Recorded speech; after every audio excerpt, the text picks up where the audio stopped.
Greetings everyone, my name is Malik and we are here at Birkbeck University in the heart of Central London, right in the middle of the National Black Supplementary Schools Week 2030. We're having a round table or a round semicircle discussion this afternoon, this day, in this moment, in this time, with 4 very influential and powerful men. The whole idea really is just for us to have a nice round table discussion, just to relax and speak on this really important topic, which really is simply about fathers and the role that we play in the education of our children, the role of fathers in education.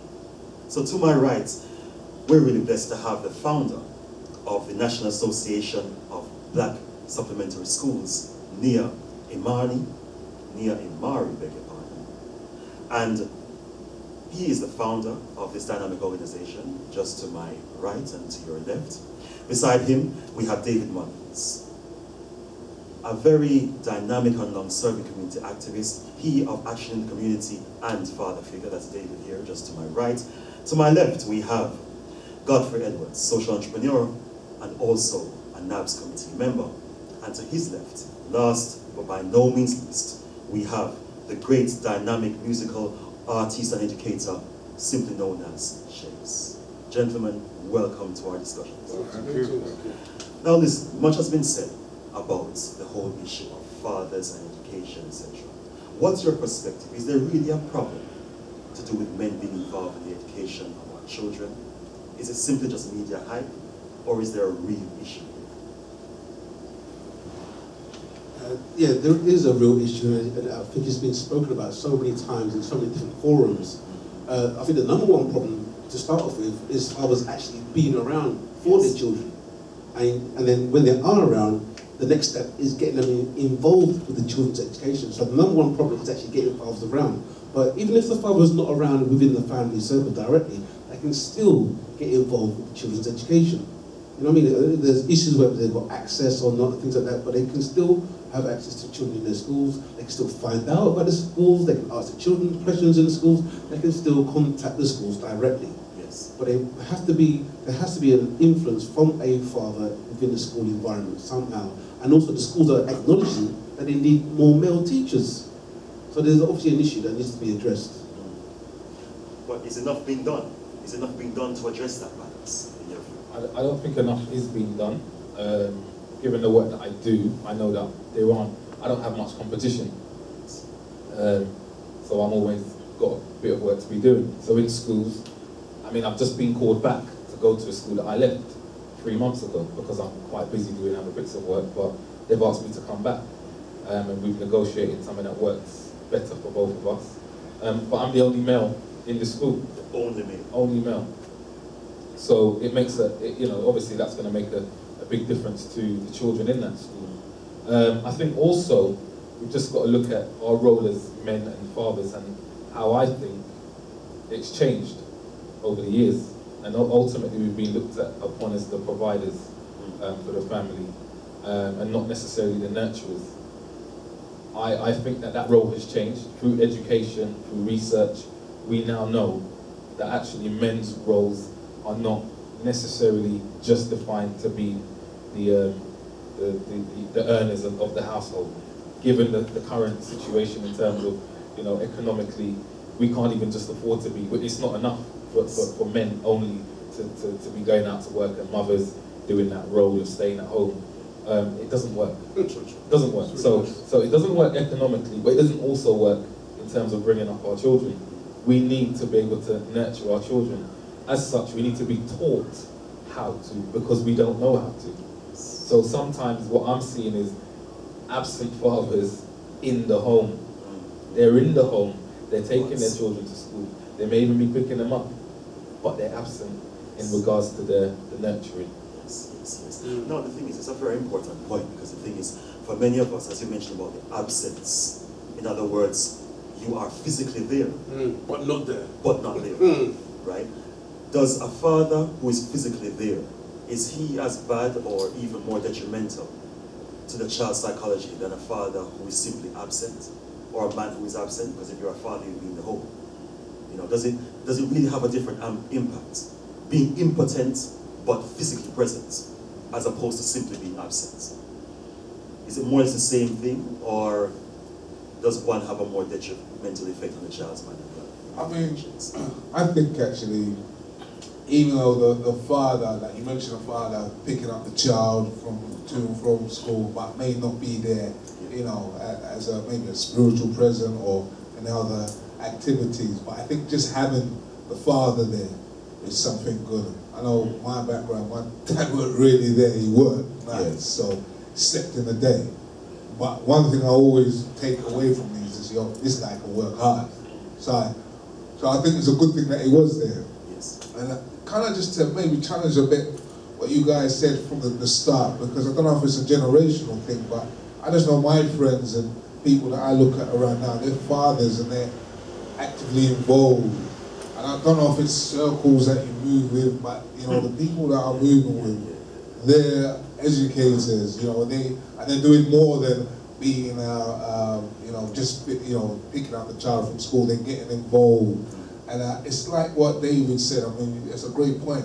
Our roles have changed. I mean, maybe this is something as well to do with relationships between brothers and sisters. We're trying to work it out now because things have changed. So it just takes some time to adjust, it takes time to adjust.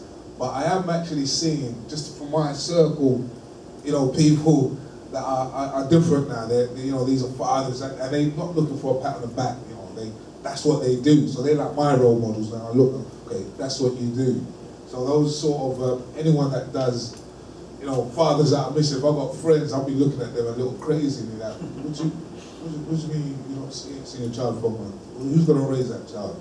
I don't know. All my friends will be speaking to that gentleman like that. Yes. So maybe it's a case of even like way before you might say, oh yeah, you know, Dad, you're always like that. You know, Mother's always like that. Nowadays it's like, you know, I know I've got zero tolerance for that. You know, everyone's just looking at them like, you're a bit crazy here. This is not something you should brag about. Yeah, but it shows. You know, you said it yourself. It might be the circle that you're with, because you know, I've been involved in my children's lives. I go to the schools, go to the playgroups, all that kind of thing. I hardly see any men around. You know, there's no hardly. Well, I mean, at least in my children's schools, there've been some male teachers, but in terms of male parents attending school, going to parents' evening, going to youth groups, there wasn't hardly any around in my area. And I've lived in North, South, East, and West London. I mean, maybe it's because you're an educator and you're involved with educational. That's your circle. Is it an educational circle you're talking about? I mean, I was on one other charity where this guy said that he was a school governor, you know, and I had to, you know, for his kids there. You know, he didn't really do much of the charity, but I had to give him that he's a school governor. Yeah, he took time out. I've got friends in IT and engineering. They're just involved. You know, my friend, he teaches maths on a Saturday. You know, voluntary. You know, that's what he does. You know, he's very involved in his. You know, they're realizing. I mean, they do a lot of. I guess they do a lot of self-development stuff. So they know that they can't leave their children up to the TV to raise. They know the damage, what could happen. You know. So this is only like my observation, just seeing men. Like, I love it when I see a young guy pushing his child. You know, I'm like, wow. You never used to see this 20 years ago. Yeah. What they're doing after, I don't know. So maybe you're probably in a better position to tell me in regards to that, like at the meeting. You know, and just mentioning a guy pushing his buggy, I just noticed something in the last couple of days. Like, I've been doing it for years with my three of my children always pushing the buggies. Yeah. But just in the last few months, I was actually going to put this up on my status on Facebook. So I'm thinking, why? What? In the last 4 days, I just noticed that every time I see a man by himself pushing a buggy with a child, it looks me right in the face, like he's looking for some kind of acknowledgement. See me here? Me have a picnic? Where I said? I'm thinking, what are you looking at me for? You should be looking at the roads in case you step on something. Or, you know what I mean? Or what's the traffic? They look me right in my face like they're looking for acknowledgement. Yeah. And I thought, okay, maybe it's him. So every time I've seen it in the last couple of days now, I noticed they look me right in my face. They might know you're the trailblazer, so they're like, yeah. But they don't know me. They don't know me from Adam. It might be just me. In fairness, I'm playing devil's advocate here. I'm like me, right?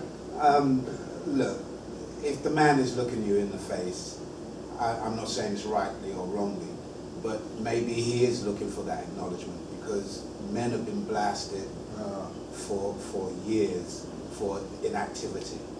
And I would just like to say that when I was growing up with my dad, he made one statement to me, and over the years I've looked back at this statement, and for better or worse, that's what he needed to do.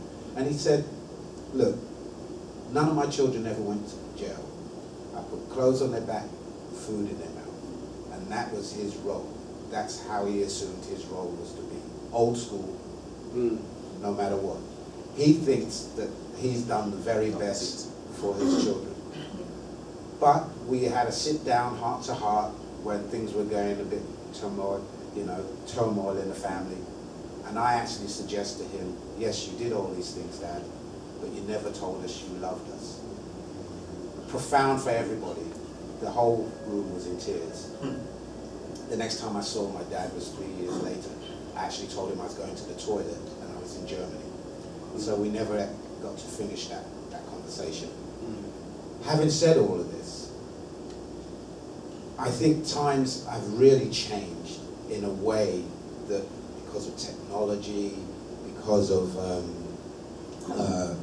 advancement with modern day thinking, the things that we're not taught anymore in school, you've got a different type of teenager or young person growing up that you have to try and nurture. And because of that, when there is absentee fathers, as opposed to the ones that are in place, in-house, like you said, but they're still absent, I would still take issue to that. Because, as Sheikh's mentioned, they're at least at the beginning of that role, of reinventing the role of male figure. We're not hunter-gatherers anymore. So this idea that the male has to change his outlook on life, his outlook on the world, his outlook on his children, or how he raises his children, is all a new kind of concept. And we have to take that on board when we're looking at what that role is. The thing is, what I find interesting about what Godfrey just mentioned is that the whole issue of appreciation. Right now, as a speaker, I find that when I go up and down England, or indeed in Europe, one of the things I realize that people always like to feel appreciated. Right? Now, it's one of the 8 principles of empowerment I talk about in my book, The Parts of the Succeed. Oh, the book there, you mean? Yes. This book, right? Which is just practically placed just there. Right? But my point now, brothers, is that strategic. When we look at the whole issue of appreciation, right? Much has been said about the role of the absent father and the impact that this has on children's minds. But do you feel that there's enough credit? And I say the word very gently. Is there enough credit given to those of us who are doing the right thing? Should we be applauded for looking after our children? Or is it simply a matter of you're doing what you're supposed to do, but because it's so rare, it seems to be a big deal? Yeah, good What do you question. reckon? I mean, I've been in a situation where I became a single father, Yes. and I know that Lee is a single father as well, and I would imagine just like myself, over the years we've had a lot of props given to us, a lot of pats on the back, well Yes. done. On a personal level, I didn't like it, and I would always tell people, thank you, but no thank you. Why did you? Because I felt that we have a lot of our sisters Yes. and women who are doing this every day, and I appreciate. I don't come from a single parent family, Yes. and I felt like I always appreciated what a single mother did, but I never appreciated it as much as I did until I became a single father. When I realized how much is involved in that role. You really are doing 2 jobs. You're doing 2 jobs. You're trying to take care of home, and you've got to go to work and make it happen. And that's when I appreciate them even more. And I looked at my friends, and I thought, well, which one of my friends wouldn't do what I do? Which one of my friends, given the situation that I found myself in, wouldn't have taken their children and did what needed to be done? And none of them would not have done what I'd done. They would have all done it to a man. So I thought, which man wouldn't do what I've done? And again, it was the same answer. Every man would do that. Why should I not? Why should I be getting props, congratulations for doing what is my role anyway? That's my role. Those are my children. So if I found myself in a situation that their mother's not there, then that's unfortunate. It's unfortunate for them. The main thing that I needed to do was replace their mother in terms of get someone in place that my daughter, who was 12 going on 13 at the time, could speak to. Someone that she could speak to about things that she would be going through in life that I maybe couldn't advise her best on. You know, I'd have a perspective on it, but I couldn't give her definitive advice on. And that was my main thing. I had to find someone who could do that for her. So I don't think that men should, when they're doing just what they should be doing, get extra props. They should be encouraged. We should encourage men. I think what we need to concentrate more on is supporting men to do that. Because whilst I believe that I come from a two-parent family, mum and dad's still married, my dad's a pastor, and all these kind of things, great values. There's a lot of things my dad didn't talk to me about. And these are the things that, with father figure, I try to do, encourage men about the conversations that they need to be having with their children. So the ones that are saying that I love you, you know, the dads that are saying well done and building up their children's self-esteem, talking to them about sex. Because no one spoke to me about sex. At 15, I couldn't become a father. You know, my girlfriend miscarried at 15. My dad knew that. I told him. He still didn't talk to me about sex. He still didn't tell me anything about safe sex.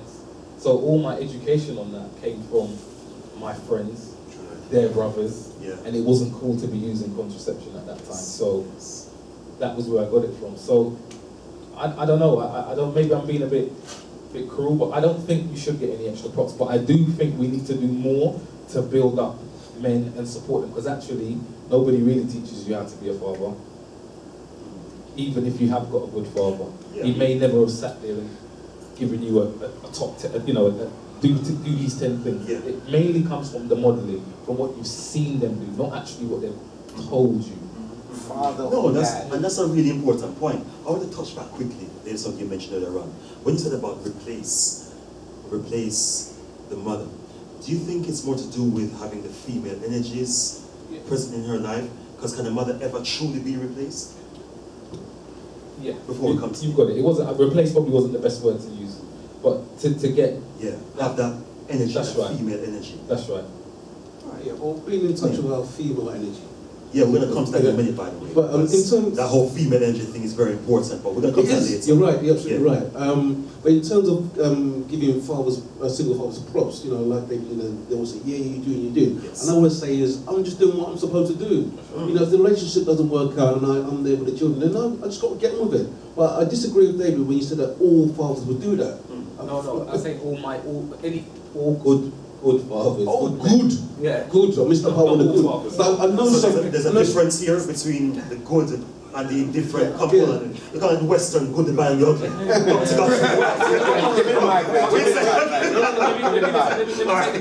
Come to David and come to David. Let me take the good out and just say all fathers in the true sense of the word. All fathers. Okay? So not even good. Let's take the good out.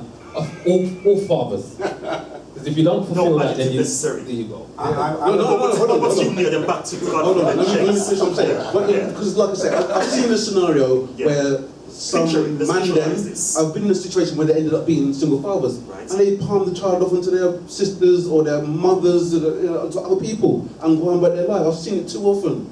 You know what I mean? So, like I said, like you said, all good men would do it. There's a lot of brothers out there who could have been in that position to raise their children as a single father, have bottled it, quite frankly, and then palmed them off to someone else in the family. We're probably talking about semantics here anyway, because I believe there's a difference between a father and a dad. Do you care to explain? Well, I think that spelling is different. Apart from beyond the spelling, we know that any man can father a child, but can they actually do the nurturing, which is usually attributed to being a dad, good or bad? And I'd just like to kind of hone in on this idea when we're talking about fathers and what it really means to be that educator, that nurturer, that person that sees the first step, the first tooth, the first sound, and all those things that dads do. A lot of them, even if they miss just that one aspect of that child's growth, they're missing out on something. You can't do that necessarily with being a father, but you can do that with being a dad. And the point where they, from concept to leaving the household, is it goes so fast, it all happens so quickly, that you need to be there at every step of those benchmarks in a child's life. Shakes, do you have anything to add on this? Yeah, I guess, well, there's something that David put up. I guess I'm an eternal optimist, and I'm always like, you know, you said your friends to a man, you know, would do the same thing, you know, and I know my friends would. And the other point is, I'd probably say, you know, single parent, whether male or female, I'll give you credit, bro. Like you said, it's no joke thing, your work, and then making sure the home's okay. I'm a single guy, I struggle just by myself. You got 3, you know, and then you got to do all the other stuff. So I think I would give you kudos whether you like it or not. And then in a sense, when I kind of boost you up, it's kind of sending out a message to people around like, yo, okay, yeah, okay, that's the thing. Okay, not looking after our child that's no good, because we're saying it's no good. We're not allowing people to get away with that bad behavior. And when we're seeing, like we talked about modeling, we're saying, yo, this is the way it is. Yeah. We're giving points here. We're giving points. He's going to get a Bentley now. It could be you. So that's the only thing I would say. As I said, because I always kind of come on, I always kind of hear things, you know, guys, brothers like this, and I'm just literally, maybe you're right, it's my circle, I don't know. I'm just like, I don't know. I don't know these guys. I've stopped running with these guys, early 20s. I don't know them anymore. You know, I don't associate with those type of fellows. So, you know, you ask me about my friends, I can tell you professional working, taking care, married. I had a friend married at 22, married for 15 years now, you know. So I'm like, I'm modeling these guys. They do the right thing, get married, have children, you know, got the house already or what have you. So I'm like, okay, yes. It's expected for me, like in my circle, to marry. If I didn't get married, you know, even my father would be like, but you've seen all your friends here.